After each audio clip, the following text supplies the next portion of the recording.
વિસનગર શહેરની સેવાભાવી સંસ્થા એવી ભારત વિકાસ પરિષદના હોદ્દેદારો અને સભ્યો દ્વારા આજે તારીખ 20/12/2025ને શનિવારના રોજ શહેરની સાકરચંદ પટેલ યુનિવર્સિટીના ચેરમેન શ્રી પ્રકાશભાઈ પટેલના નિવાસસ્થાને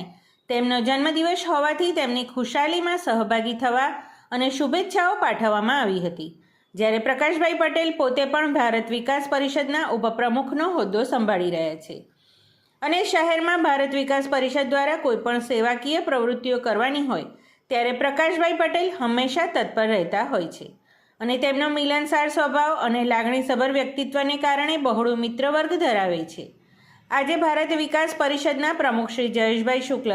મંત્રી શ્રી હર્ષદભાઈ પટેલ, ડૉક્ટર નિખિલભાઈ ઠક્કર, મલય મણિયાર, જગદીશભાઈ પ્રજાપતિ, ચેતનભાઈ સોની, નિલેશભાઈ પટેલ, રાકેશભાઈ ગુપ્તા, નિકેતુભાઈ મણિયાર, કમલેશભાઈ સોની, વિશાલભાઈ મોદી, કોશા મણિયાર, દીપિકાબેન મોદી સહિત ભારત વિકાસ પરિષદના સભ્યોએ પ્રકાશભાઈ પટેલને બુકે અને આકર્ષક ફોટોગ્રાફની ફ્રેમ આપીને આવનારા જીવન પથ ઉપર વધુ પ્રગતિ કરી ને રાષ્ટ્ર સેવા કરે તેવી શુભેચ્છાઓ પાઠવી હતી। રિપોર્ટર પ્રકાશ સોની, વિસનગર।